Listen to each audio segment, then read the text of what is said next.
época de los 80 veía como el motorsport estaba en pleno auge. Algunos fabricantes como la propia Mercedes o Aston Martin se habían involucrado en ciertos programas de competición de forma sibilina, o parcial, mejor dicho.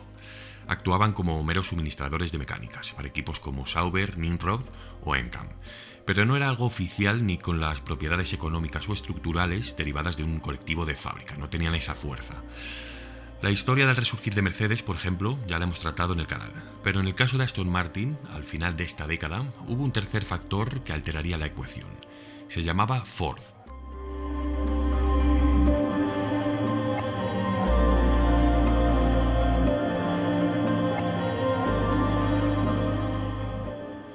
Bueno, antes de continuar es importante arrojar luz sobre los orígenes de estos prototipos de Aston Martin. En 1981 se fundaba Nimrod Racing, que aunque sí que contaba con el apoyo ejecutivo de Victor Gauntlet, como os digo, no terminaba de tener el peso y los recursos de un equipo oficial. Pues bien, en uno de los concesionarios de Aston Martin, el de Robin Hamilton en concreto, se estaba viendo ya el potencial del motor de aleación V8 de Tadek Marek, que ya había sido utilizado en un DBS V8 modificado para Le Mans 1977 y 1979. Ahí comenzó todo. Ahora la firma británica, entre el 81 y el 85, utilizaría los denominados Nimrod NRA, dotados de este V8 de Tadek Marek. La cosa no fue del todo mal, un séptimo puesto en la general de Le Mans lo atestigua, pero los resultados ciertamente no se correspondían con la inversión realizada, de manera que el proyecto comienza a decaer y para sentenciarlo por completo surgiría un terrible accidente en Le Mans 84. Un accidente en el que además estarían involucrados dos de estos chasis Nimrod y que se cobró la vida de uno de los comisarios de carrera, Jackie Louisseau. Al final del verano del 87, Ford se convierte también en el accionista mayoritario de Aston Martin tras adquirir el 75% de la empresa. Y digo también porque sabemos que entonces Ford era la propietaria de Jaguar, que precisamente era un colectivo que había estado realizando importantes inversiones en las carreras, en el grupo C en concreto. Entonces, es probable que tras haber tenido tantos gastos, se pensara que Ford desde arriba se opusiese a que Aston Martin también diese el salto a la competición. Pero singularmente, durante esta primera etapa inicial, Ford no intervendría en las decisiones y o intervenciones deportivas de la firma británica. Teniendo vía libre a finales de año, un grupo de hombres de pesos pesados se reúne para decidir que Aston Martin dé de nuevo el salto a las carreras. Y cómo no, los prototipos del Grupo C suponían la cúspide de aquellas vibrantes parrillas vintage. Esto era la clara resurrección profesional de una empresa que entonces estaba sumida en un prolongado periodo de letargo, igual que le sucedía a Mercedes-Benz, claramente. El primer nombre que hizo que esto fuese posible fue Peter Libanos, que entonces era el poseedor del 25% restante de las acciones de la empresa y que también dirigía la distribución de la firma en los Estados Unidos. Richard Williams sería el segundo, antiguo director del equipo de competición Écurie Cosy, con el que los Jaguar conquistaron Le Mans.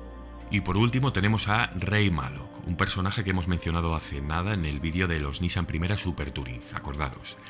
Este último dirigiría todo el departamento de ingeniería del nuevo Aston Martin Grupo C y lo haría bajo una nueva empresa creada especialmente para dicha labor. Se titulaba Proteus Technology. Peter Libanos sería quizás de los tres el más importante, ya que financió este proyecto con 26 millones de libras, que son al cambio unos 30 millones de euros, si no me equivoco.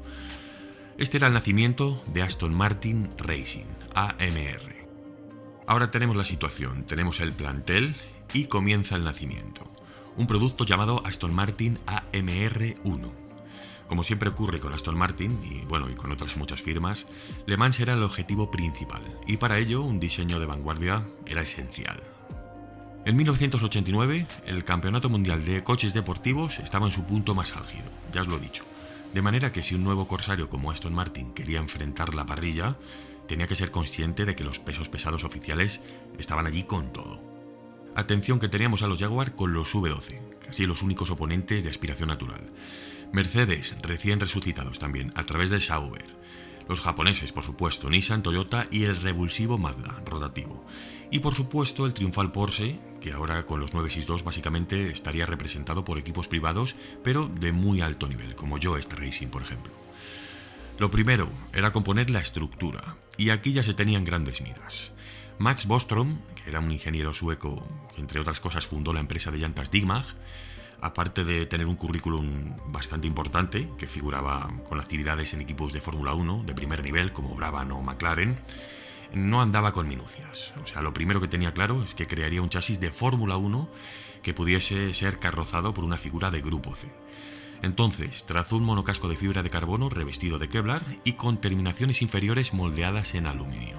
O sea, un trabajo más que minucioso.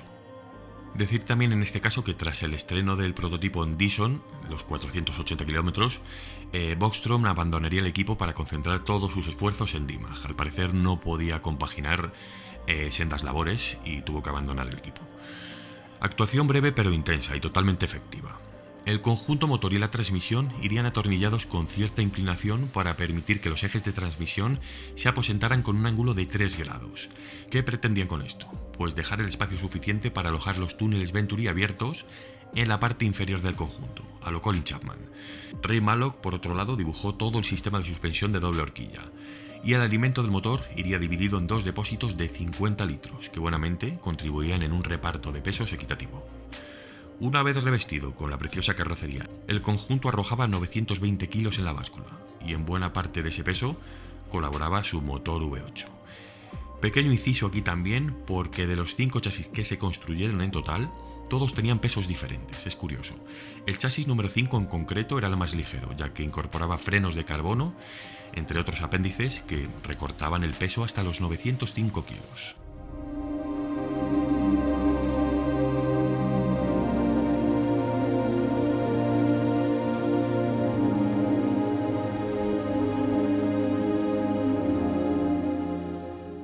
Mecánicamente, en un principio, el equipo tenía intenciones de que Cosworth le suministrase los motores de 3,5 litros, los que estaban utilizando la Fórmula 1 justo en aquel momento. Equipos como Tyrrell o incluso Coloni, si no me equivoco, también usaba estos bloques. Pero esto nunca llegó a suceder. Cosworth no proveyó al equipo. Luego os diré el porqué. Entonces, el Aston Martin Mirage estaba justo saliendo del horno, ya que sería presentado en octubre del 88. Y hace poco, además, a principios de verano, más o menos, en el vídeo del Callaway C7R, ya os anticipé esto que voy a decir.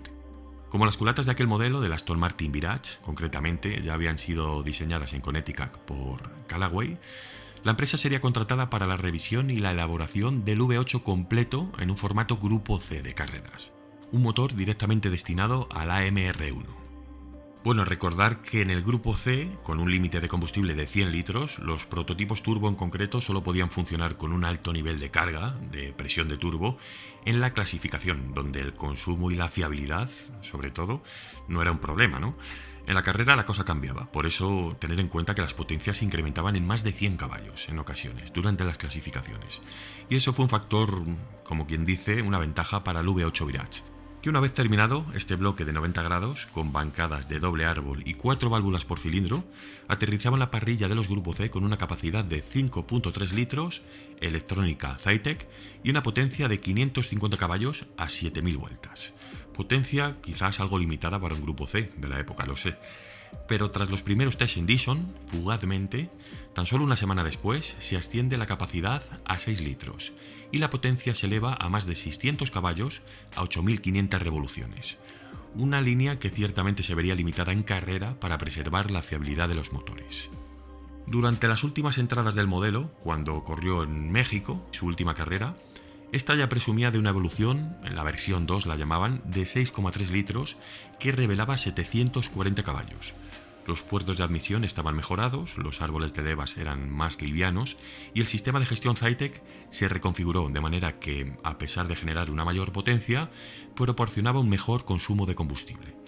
Y esta era la magia de los Grupo C, capacidades muy limitadas, potencias variables e inestables e inquietud sin precedente, ¿no?, por parte de los ingenieros y de los mecánicos. Importante también y curioso que todas estas labores de ensamblaje, todas las construcciones de estos 5 prototipos, se realizaron en las instalaciones de Ray Mallock en Northampton, hasta que por fin se inauguró la sede de la nueva empresa Proteus Technology en Milton Keynes.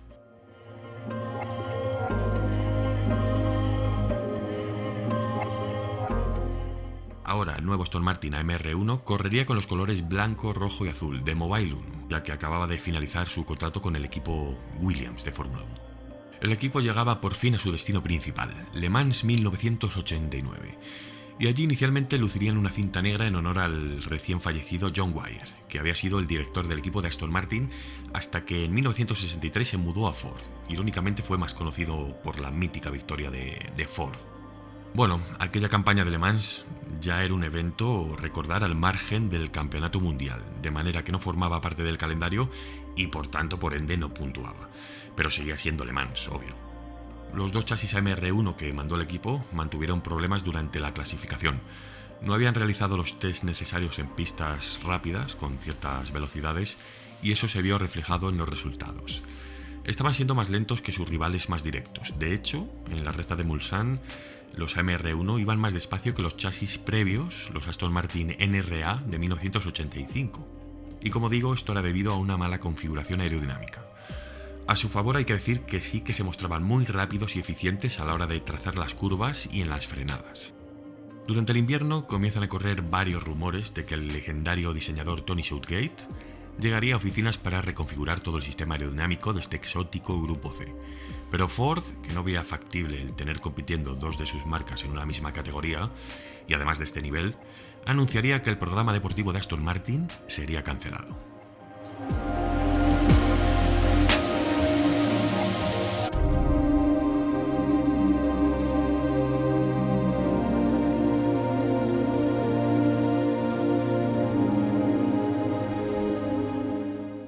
Últimamente estoy trayendo historias, estoy por aquí viendo aquí algunas fichas que tengo en el PC y estoy trayendo historias, como os digo, que son muy breves, ¿verdad?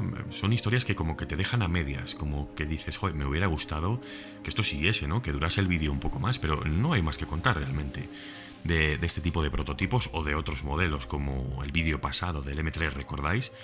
Son coches que corren durante muy poco tiempo, son muy breves apariciones y sí que te dejan con ganas de más, ¿no? Con un sabor de boca pues insuficiente. Pero bueno, también merecen estar en el canal, merecen ser recordados, porque este Grupo C no me digáis que no es precioso, ¿eh? Y además exótico, yo siempre digo exótico a lo más raro, a lo menos conocido. Así que aquí os traigo otra rareza al canal, espero que hayáis disfrutado, decidme prototipos del Grupo C que os gustaría tener en el canal y yo me lo apunto, que ya sabéis que los tengo en cuenta. Gracias a todos los miembros, que en noviembre, recordamos, hace el canal 2 años ya en noviembre justo, no es el día exacto, pero celebramos aniversario, así que disfrutar y nos vemos, ya sabéis, la semana que viene a las 21:00. Gracias.